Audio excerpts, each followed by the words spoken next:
It's not like I want to die. Even riding horses, I'm like, I don't want to die. I just think it's really fun to do this dangerous thing. Skydiving, same thing. I didn't think I wanted to die. Although looking back, I think I was trying to like simulate suicide in a way. Like part of me wanted to jump off something and just free fall.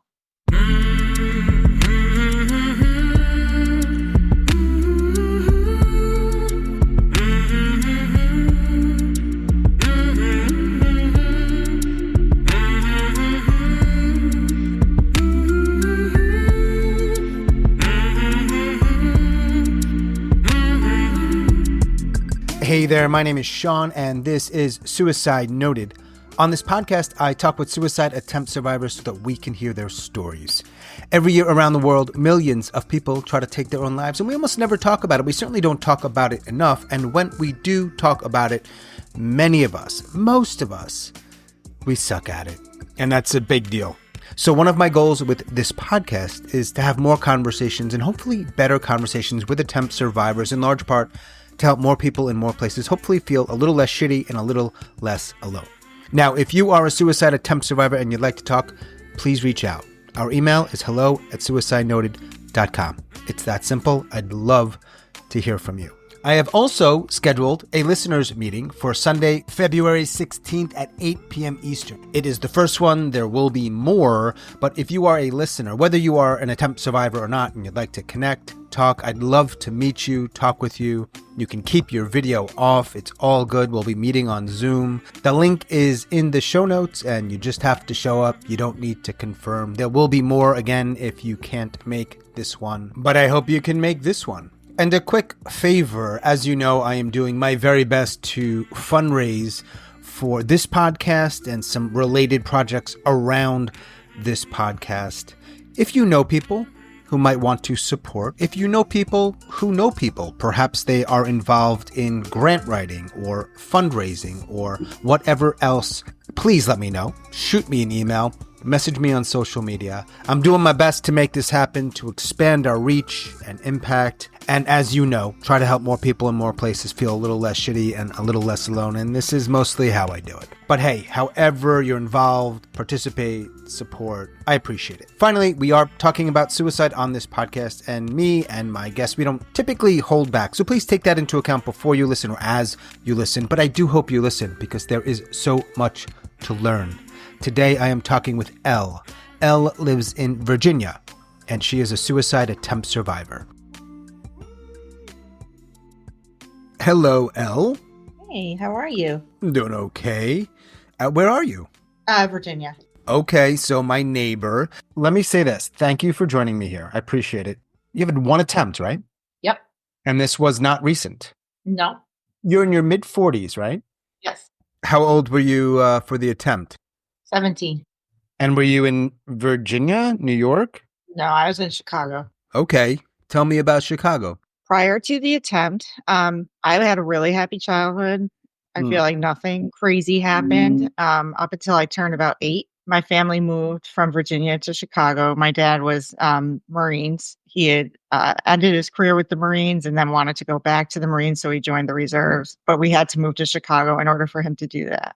About 3 days after the move, and I hesitate to even say this, but there was some sexual molestation. And I hesitate to say it because on the spectrum of sexual abuse, I feel like it was pretty low. But I do say it because that was kind of the line between when my life was great and when I started to get depressed. After that, I started getting stomach aches, started getting headaches. At one point, they admitted me into the hospital because they didn't understand why I was getting these symptoms. And also I was sleeping a lot. And the doctor in the hospital, they did a CAT scan, and he ended up telling my mom that I was depressed. That was that.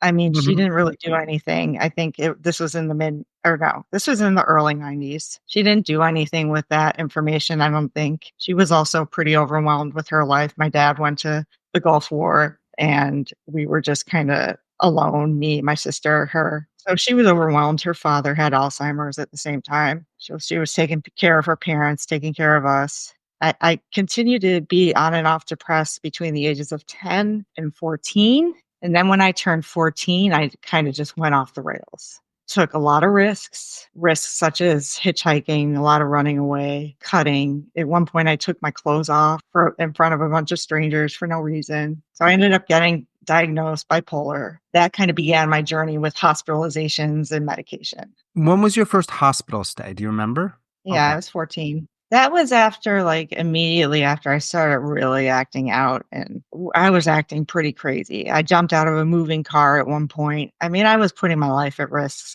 daily. And my mom took me to a psychiatrist and she recommended that I get admitted. So I got admitted that night. How long were you there for? Do you remember? Like a month the first time. It was a locked, like I wasn't allowed to leave, obviously, but I'm not sure if that was because I was 14 or that was just the type of place it was. Mm-hmm. I don't think anybody could leave, honestly, but it was a nice facility. It was like a residential type deal. It didn't feel like a hospital. Yeah. Do you think it was helpful? Yeah, I think initially it was helpful. They put me on lithium. I remember that. The lithium made me like I could read all of a sudden. I was sitting in my room, I wanted to read. I was content, when there had been no feeling of contentment at all for a long time. Do you think then, let's say it was 14 or so? Yeah. This is a tough one, the way I'm going to frame it. I'm doing the best I can. Like, why do you think you were acting so risky? Was that a way to die? What do you think was going on? I don't think I wanted to die just because I felt very special, So I had this feeling of being special. And that's something I just kind of became clear to me in the recent years. So, that I really wanted to be special, that I had this feeling that I was special. So I don't think it was wanting to die. I don't know how much the sexual abuse played into it. And other abuse, I feel like the initial sexual abuse kind of set in motion a bunch of different situations that collectively could have caused that. I used to ride horses. So I had 2 different riding instructors be pretty abusive.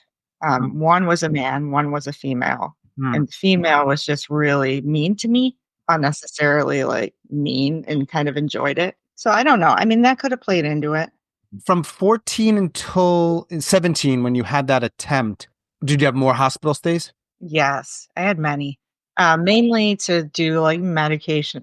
At some point, the medicine just started doing more harm than good. I think they started putting me on antipsychotics and other things, and then it just started like doing me a lot of harm.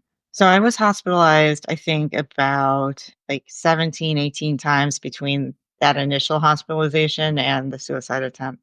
And all the while you're in school? I went to like special high schools. My freshman year, I went to a normal high school. I went to public high school. Then I went to like special high school number 1 and special high school number 2. I don't know why I kept changing. I can't recall that. You said earlier that you thought you were special, and clearly. There you go. Everybody saw it. When did you discover poetry? When I was young, very young, when I was about 5, actually, I started writing poems. I think looking back, it was to impress my mother because she liked poetry. So I used to write her like love poems and things like that. Nice. But when I was 14, around the same time all this started happening, it really started to change. Like my writing just grew up kind of. Like not just about love? It just became like reading poetry hit me differently. I would read like E. Cummings or Emily Dickinson, and it would just hit different, like, and make me want to write. It would inspire me to the point of like, oh, I love this. I want to write like this. And that hadn't really happened before. I actually remember the first time I really felt that, like I was listening to a song by the Sundays. Do you remember the Sundays? Something about that song, the lyrics, and it just like hit me so hard. And I'm like, I want to write stuff that, comforts people the same way this is comforting me right now. And you've been writing ever since? Yeah. Well, that's pretty cool. Yeah. Trust me, I have to like validate myself all the time because I've been trying to publish a book forever and it's just not winning any contests. So, I get a ton of rejection emails, but I still love writing and still love reading it. So that's enough. I have so much admiration for people that just do the work, but also, and this can be a writer, this can be an actor, this can be any number of typically more in the arts, I suppose, where they just keep doing the thing despite a lot of people rejecting them. So hard. It is. It's like I have days where I'm like, "Oh my god," because I'm also a fundraiser, and maybe I'm disclosing too much, but I'm also a fundraiser. You get a lot of rejection with that too. So sometimes just Good. all the rejection coming from both sides is like, "Oh my god, I'm gonna break." When you say you're a fundraiser, do you write grants? What does that mean? No, I go out and ask people for money. So, like, I work for a nonprofit and I will call people up, try and get a meeting with them. It's a lot like sales. Hmm. And then when I'm, in the meeting, I have to kind of like pitch what we're doing and try and gauge their connection with whatever work we're doing and then make an ask. 4 out of 5 times, they'll say no. And I have a lot of admiration for people who start nonprofits, Oh my God. whatever field it's in. 'Cause Yeah. there's a lot of administrative work that goes into it. Yep. That'll make you wanna kill yourself. So at 17, what happens that you decide to try? I think, like I said, the medication was doing more harm than good. Hmm. I had been depressed for a while. I had gone up and down. I had come in and out of depressions during that time between 14 and 17, but I had been in a pretty rough depression for about 6 months, and I think part of the reason that happened is because over the course of the 3 years that I had been medicated, I gained like, my body weight doubled, Hmm.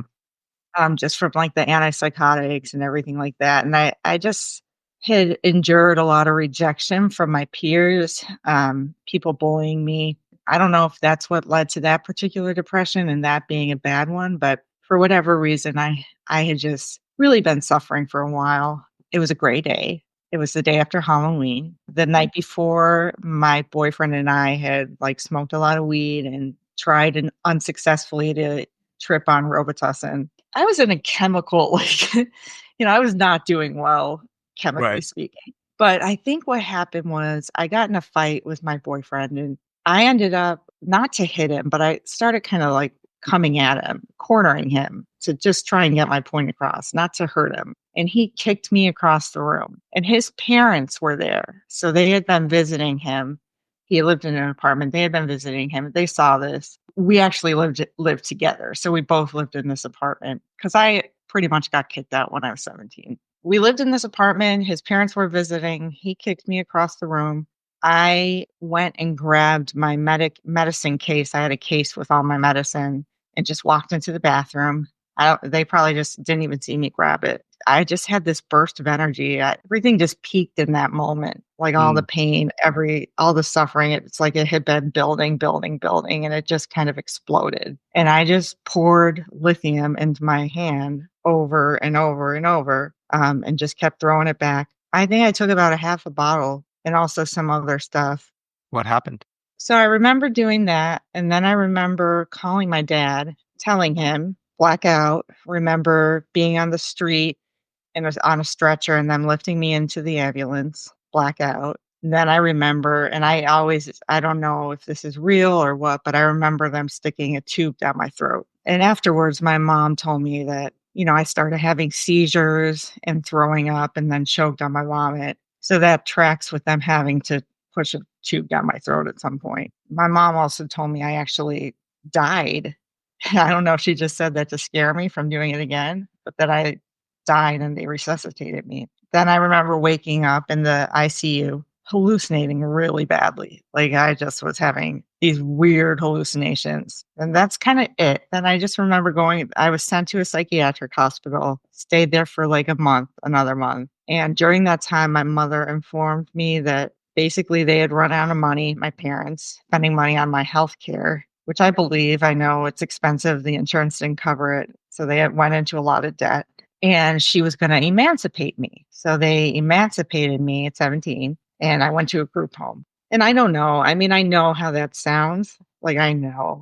Wait, what do you mean? What does it sound like? It sounds like they rejected me. My family rejected me, Okay. which I think they did. It's on the surface. I know there are a lot of reasons behind it. I don't know that I'd be comfortable as a mother. I don't think I would ever do that just because of the message it might send. But, that's what they did. That's what they did. That was at Mhm. 17 years old, and you go into the group home. Do you finish high school? I had graduated. It wasn't like I had a normal workload. It was very like simple stuff. But I was able to graduate at 17.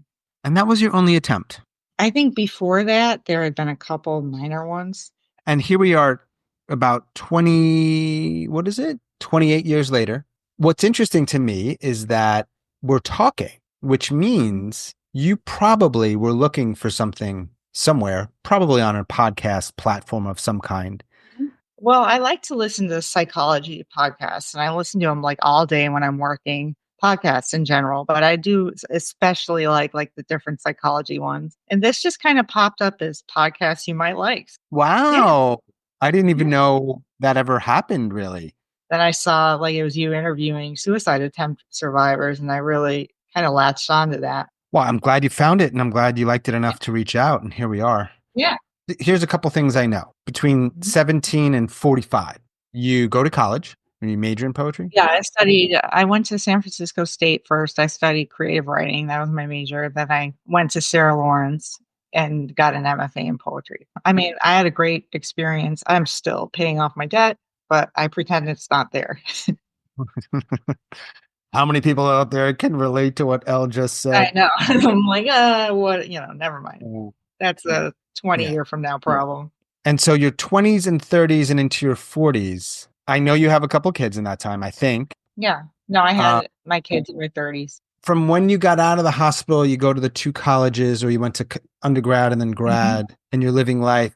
Does it continue to be, I know you're older at that point, obviously. Mhm. You got to have some stability or mental, what's the word, acuity to finish Mhm. undergrad and go to a school like Sarah Lawrence and study. And you can't be in bed all day, obviously. You can't be, Yeah. does life level out a little bit? I would say no, it did not. I continued to have mental health issues and go through depressions. I had very productive periods that kind of, pushed me forward. I think I learned at a very young age to put one foot in front of the other, even when I was suffering a lot. I think going to the group home kind of shocked me, but it taught me that. Like, I just got to keep the only way through this is to keep going. And that has served me throughout my life, that knowledge. I mean, I definitely have gone up and down, and I've had moments where I thought about suicide in a way that a normal person would not. If I Mm-hmm. thought about writing a note once, and that was bringing me a lot of comfort just thinking about it. But I still struggled. I did a lot of drugs when I was like in my 20s, and that kind of masked a lot of my mental health issues, I would say. And then I had external factors kind of thrown in there. I feel like people who go through traumatic experiences, unfortunately, I'm afraid that this is the truth. They just keep going through traumatic experiences. It's never just one. I Mm-hmm. feel like the people who get the trauma are the people who've already gotten it. I don't think either of us are. Well, I know I can speak for me that I'm certainly not, quote, qualified to speculate on. Well, I can do whatever the fuck I want. But why do you think that is? At least from your own experience, why the people that go through trauma continue to get the trauma? I don't know. I really don't know. My son was born with this serious airway condition that brought back a lot of triggers because he was hospitalized a lot. I struggle to have faith. I really do. But I want to believe there's a higher power. And I was very, very angry at the time that I had to, after everything I had gone through, I had to go through that with my son. I had to see him suffer. So that's kind of where I mean, that's been my experience. I also am a single mother, not that that's traumatic, but I've made some really poor choices in relationships and in other ways. I continued to take risks. I don't know how I haven't gotten killed at this point. Oh, so I was for some reason expecting you to say lesson learned, Sean. Don't make any assumptions that you said. I don't know how I haven't tried again, but you're saying killed. What do you mean killed? Well, I have been told that I have a death wish. So I don't know Huh. if that's like a time released kind of suicide attempt, but like driving, and multiple people have told me I have a death wish. I used to skydive for a while, Oh, wow. not just like tandem, but like I was trying to get licensed. I had like 20 jumps. I was jumping on my own. I fell through a tree. So people thought I had a death wish then. And then just horseback riding. I love to jump horses. So the higher, the better. I've been told I have a death wish there. And I think my worst thing is that I drive like a maniac. I am not a good driver. And yet will be online shopping while I'm driving. This is more when I'm feeling really good. Shopping while I'm driving on 95, I'll be doing really stupid shit. And then it's like the worst thing I can imagine. One of the worst things I can imagine is killing someone. Right. I don't like myself. That's fine, relatively speaking. But like to kill someone else in a car accident would be horrible. When you got that diagnosis of bipolar, do you think that was accurate? Sometimes I don't. Over the time of, did you get other diagnoses that you think might be accurate? Yeah, so I've been diagnosed PTSD. I think that's very true, not just with what I went through as a kid, but what I went through with my son, seeing him almost die a couple times, saving his life myself. That was very traumatic. 'Cause, I love the shit out of my kids. Like, I can't imagine anything happening to them, let alone in front of me, something that I may have been able to prevent. So, I definitely agree with the PTSD diagnosis. ADHD, I agree with that, but it could also be, if I am bipolar, it could also be bipolar. It could also fold into that. Because I definitely have like some severe symptoms of ADHD. I forget everything. I lose everything. I've lost 2 jobs because of stupid mistakes that could have been prevented. I miss meetings. Yeah. So I definitely have some severe ADHD symptoms, but that could also be like, from what I know, it could also be like cognitive decline from bipolar, because you can have that. Like it can erode your cognition after a while. So, I don't know what it is. There's one more. The one doctor, and I've gotten diagnosed bipolar by about 6 different doctors, unfortunately. And one of them said that I also had borderline tendencies. And that in relationships, that definitely shows up. I can see that. I think maybe it doesn't show up in other relationships. Like it doesn't show up with my kids, doesn't show up with my mother, doesn't show up at work, but in romantic relationships, it definitely does. Everything changes with those, don't they? Yeah. All bets are off. All bets are off with that shit. Are you surprised that you made it to 45? No, Okay. because I didn't want to die. It was purely an impulse thing. I asked that because of not only the attempt, but just as much the death wish stuff you shared. No, I think I've always just kind of, I don't know how to say this right, but for a long time I felt pretty immortal. Like I just did. I don't, and that was between the ages of like 19 and like 30. I felt pretty immortal. Like nothing I did was going to get me killed. I still feel like I have my health. I don't feel like I'm going to die tomorrow. I actually really love life, which is strange that I tried to kill myself or whatever I did there. But there's a lot about life I actually love. So, and that keeps me going, even through all the rejection and through all the hard times. Like I think I have a lot of hope, good or for bad. I have hope, and I always have. I have one more question about the day you tried to end your life. You go into the bathroom, you take the pills. I know it gets very blurry. You black out. I know you called your dad. But there were people in the house. Did they ever say anything? The boyfriend, the parents? Nope. It was weird that the parents didn't say anything when he kicked me across the room. So I'm not super surprised they didn't have much to say about me trying to off myself. And we broke up. Like while I was in the hospital afterwards, we ended up breaking up. So I never had a chance to really talk to him about it. Yeah, I don't even know why that question popped into my head, but I was just imagining, I always had to like slowing down these moments, right? And sort of what's happening. Yeah. And a lot of things only recently, like questions have come up with that. Why did my mother leave me with a bunch of, why did anyone leave me with a bunch of medicine? Why would anyone do that? I had actually tried I had done these little mini overdoses, like practice runs prior to that. So they knew that I had it in me to do something dumb. And the other thing was I called my dad, but he wasn't at the hospital. I didn't see him once in the ICU. My mom was there. My mom was with me throughout the whole thing. But I'm like, where was dad?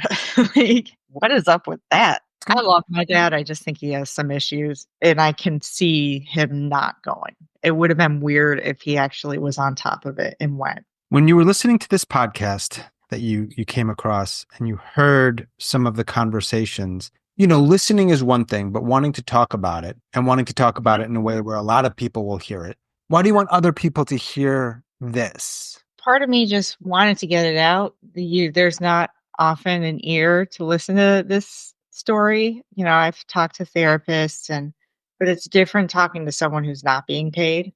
Listen to me about it. Oh, you can say that again, Elle. I've also talked, like my boyfriend, I can tell he gets uncomfortable, which is fine. Like people do.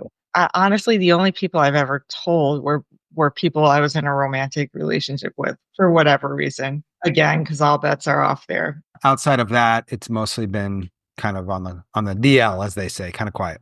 Yeah, and nobody would suspect it. I don't think. I'm medicated. I'm successful. I'm actually successful. To everyone's surprise, my mom told me she thought I'd be dead. She definitely thought I would be dead by this age. I don't know what happened, honestly. Something, just kind of lifted me out of that. I still have bad days, and it's never just like, oh, I get depressed. I get depressed and I immediately think, God, if this is life, it's not worth it. Like it's never, I think it's because I think I'll stay depressed. Every Yeah. time I get depressed, I'm like, oh, this is going to last another 6 months. Yeah, I was going to ask, and this could be going back years, but however you want to answer, like how often do you ideate? So I can only remember 2 times in the past 5 years. So when you're driving on the road and you're saying you're like sometimes shopping, like that's not you wanting to die. That's just. No, that's me being high. Got it. I don't know if I'm bipolar, but I definitely have periods where I just feel like life is fucking great. Like I'm, like nothing can happen. I know this is dangerous, but nothing's going to happen to me.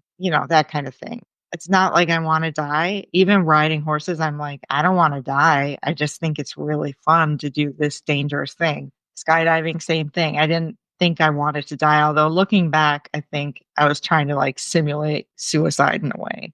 Like part of me wanted to jump off something and just, free fall. Never heard of at least no one on this podcast has ever told me they attempted by skydiving. Just not opening their parachute or something. Yeah. Never heard that. Yeah, no, I did. I always planned on opening it, but there's something just suicidal about going to the ledge of a plane and jumping off. Does your boyfriend or anybody else know that we're talking?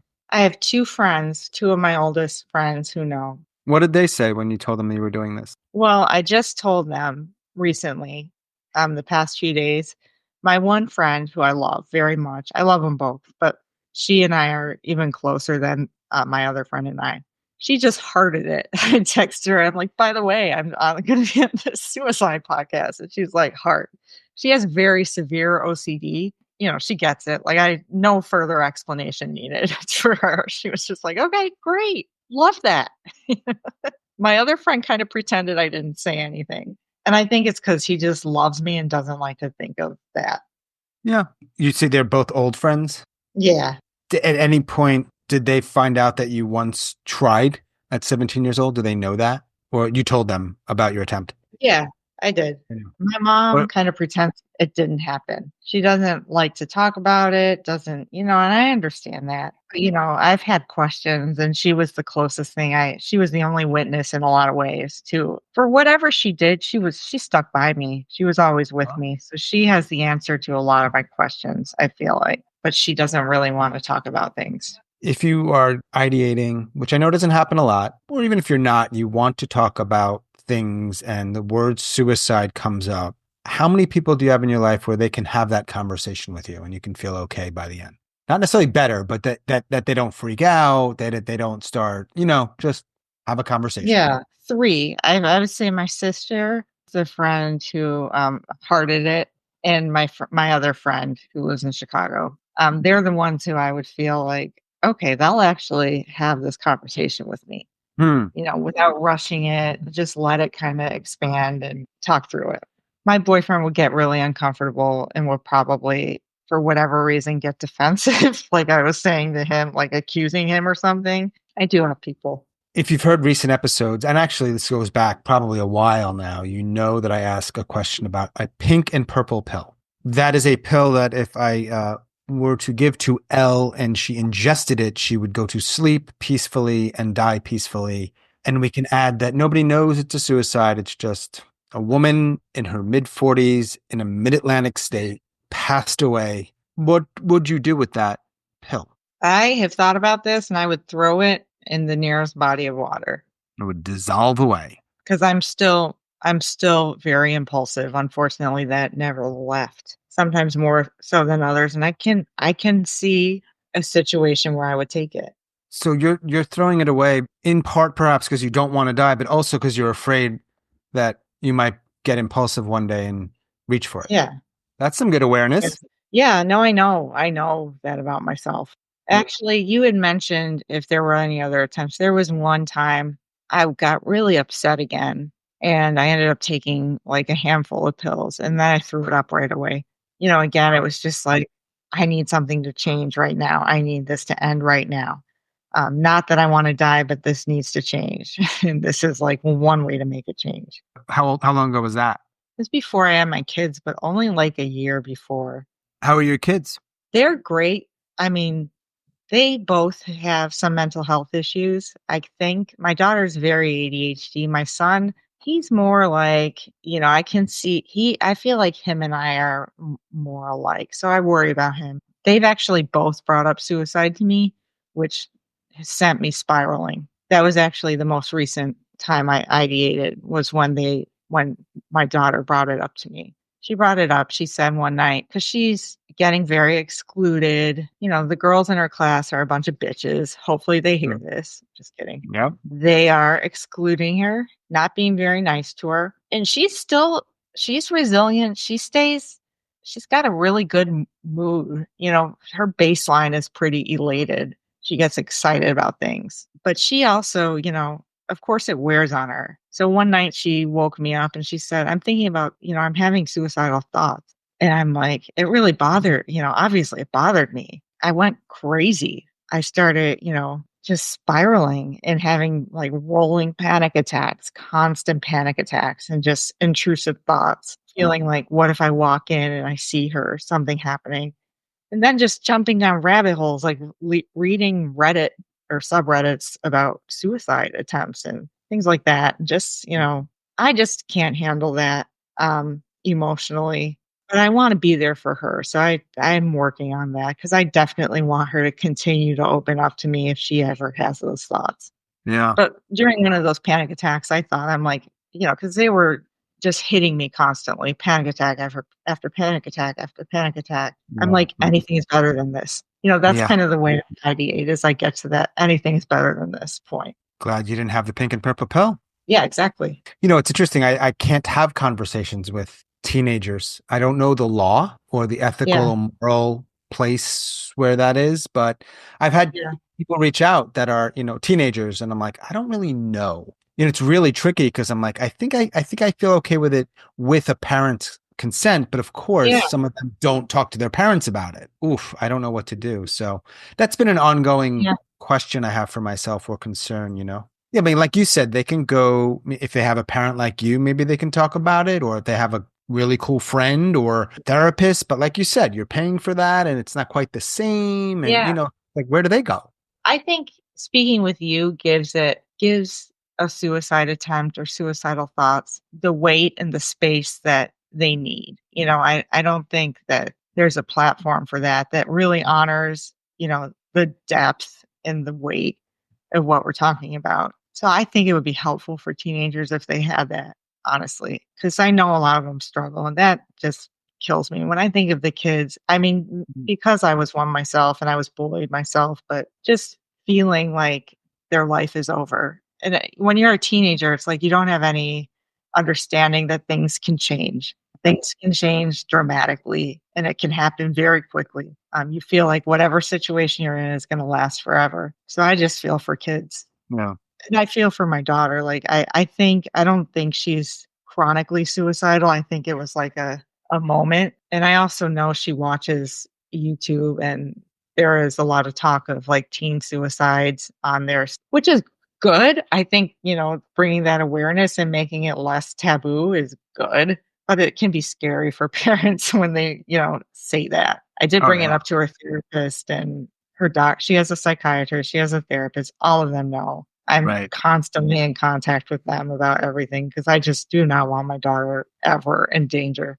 My son hasn't. He also actually brought up suicide. He's been diagnosed with OCD and he has intrusive thoughts, and he's had like suicide be a theme in his intrusive thoughts before. So he'll like anything will happen that triggers it. He'll be like, suicide popped up, suicide popped up. It's just like something. And I understand that because I have intrusive thoughts where it's just you don't want to think it, you don't want to do it, but there it is again and again and again. Yeah. Oh, yeah, that's another situation where I'm like, "Why me? Why do I have to deal with this?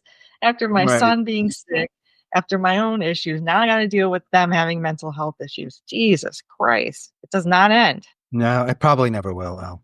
Yeah. I don't know. Maybe it will. Maybe it will. Things do change. Yeah, they do. Do you like being a mom? I love it. Yeah, I love being a mom. That's cool. I remember, my friend Teresa, actually, she's older than me and she had kids. And I remember feeling like, how can that be enough to be a mom? Like, how can that be someone's main identity and then be okay with it? And it's not my main identity. I have other identity, other things factoring into my identity, but it's a big part of it. And, I just really love my kids. That fills your life up when you have that. I understand why people wouldn't want them, definitely. My sister doesn't have kids and you have a lot more freedom and a lot more money. But if you do have them, if you want them and you have them, I think they can be really fulfilling. That's actually one of the things I do when I'm depressed is I just focus on my kids and that kind of pulls me through. Yeah, Yeah. I was going to ask what helps. That's obviously one of them. Yeah. I think talking when I'm depressed, I like go up to my son's room and talk to him about whatever he wants to talk about. And I'm moving slow enough when I'm depressed that I can do that because I get into other states where I'm hyper and I'm just moving too fast to like sit and have a conversation with him. But he loves to talk. So like if I sit down and talk, just seeing how happy he is by the fact that I'm sitting there talking to him kind of lifts me up. Yeah. I also just have a shit ton of vices. Like I vape, I drink Red Bulls, which is probably bad. I drink coffee. I smoke I weed mean, sometimes. Yeah, I have a lot of vices. I listen to podcasts. That's like a vice for me. not I that don't know you if need to that, hear this, and not that you're asking, but of all the vices I've heard, the ones you just listed are pretty, not so damaging or, I mean, harmful. thank you. Thank you. I appreciate that. Well, I Like mean, that you're makes not doing me heroin better. or cocaine all the time. You're not. Oh no, No. actually, the one vice you said that is the definitely the only one is the driving on 95 and fucking shopping. L. Yeah, shopping's a problem. I'm in debt. Whether it's specifically related to suicide or all the things that kind of swirl around that, are there any myths or misconceptions you would like to dispel? Just like everyone else, I feel like you have to be pretty arrogant to say that somebody's weak or selfish to commit suicide. Because I think that if you've ever experienced any depression, hopefully you have enough empathy to like times that depression by 10. And then you can kind of imagine where you'd be, the point you'd be at if you were going to try and kill yourself. Sorry, my kids are screaming upstairs. I Um, love it. I love the extra ambient stuff. I do. Oh, yeah. I do think that, you're at a desperate state. I know I was. I was feeling like I had no power, and that was the only thing I could do to really change anything. Saying someone's weak or selfish when they're really at a point of like breaking is wrong, Yeah. you know? Even like bullyish. Yeah, it is. Now, no pressure here. You are a Mhm, poet. I know you have a lot of poems. I'm mhm. sure some of them have titles. Do you have an idea of what your memoir title might be? Oh, wow. I've never thought about that. That is why you're here. Yeah. I thought you were going to come up with the I memoir know, title. I know. I've got a few. I've got a few. There were none, but none that like immediately pow. Can we come up with something together or even maybe a couple of ideas? I could also ask the audience. I've never done that, the listeners. I'd be interested in that. I mean, I don't know. I'm thinking of the titles of some poems I have. The one poem I wrote that I feel like aligns most with directly with my experience as a youth and just with mental health issues is called Apocalypse, but I don't think that's a Ooh. good title. Well, it might depend on the subtitle. Could be good, and then we get the subtitle in there, and then it sort of makes it clear enough. Yeah. Apocalypse. And it's just about like, what if I stop taking medicine? Like, I feel like there would be an apocalypse in my brain. Who the fuck knows what would happen? Because I feel like medicine has held me up, and I'm a lifer with it.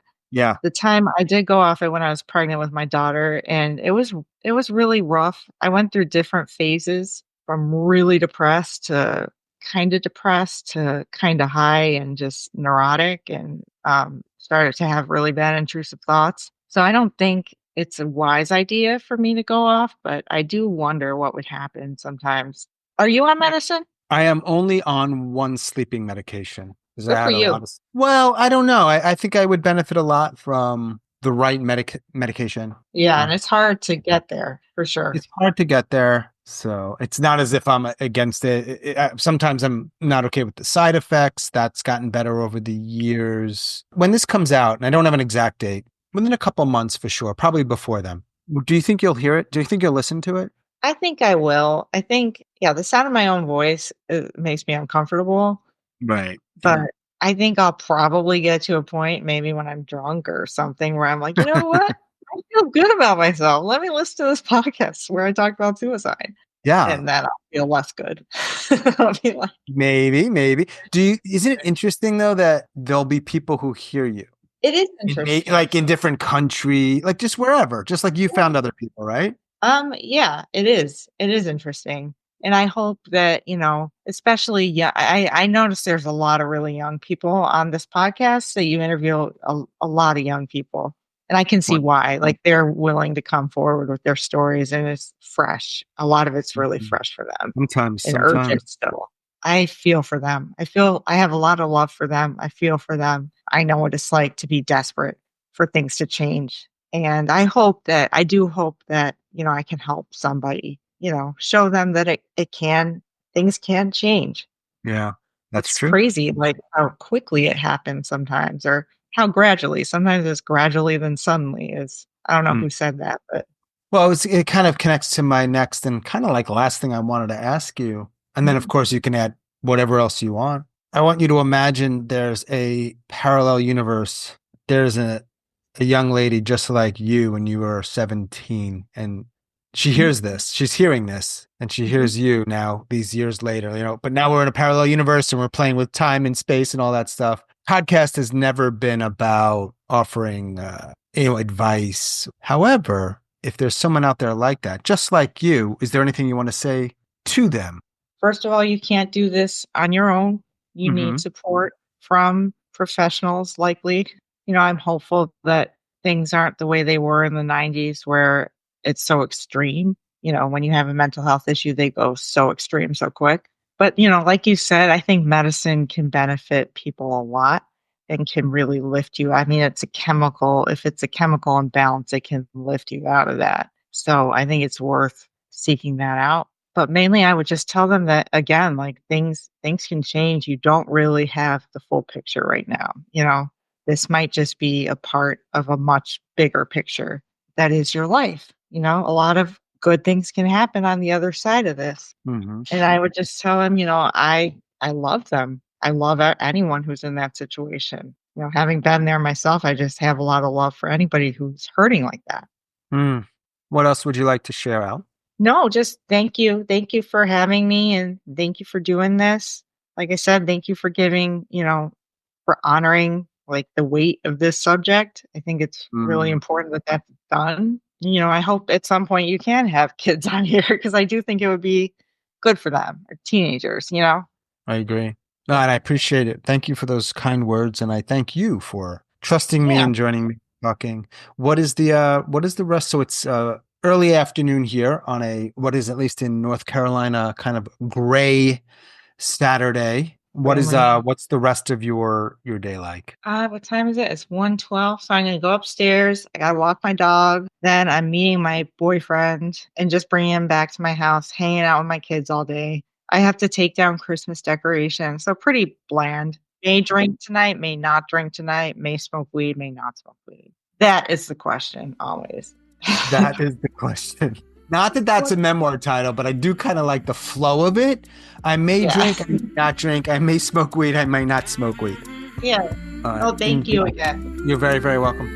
Enjoy your day. All right. Talk to you later. Bye. As always, thanks so much for listening and all of your support. And special thanks to Elle in Virginia. Thanks, Elle. If you are a suicide attempt survivor and you'd like to talk, please reach out. Our email is hello@suicidenoted.com. It's that simple. Check the show notes to learn more about the Suicide Noted podcast, including our membership, the Noted Network, and all kinds of other cool things. And remember, we've got a listeners meeting scheduled. We may make more. Check it out in the show notes. I want you there. And that is all for episode number 250. Damn. Stay strong. Do the best you can. I will talk to you soon.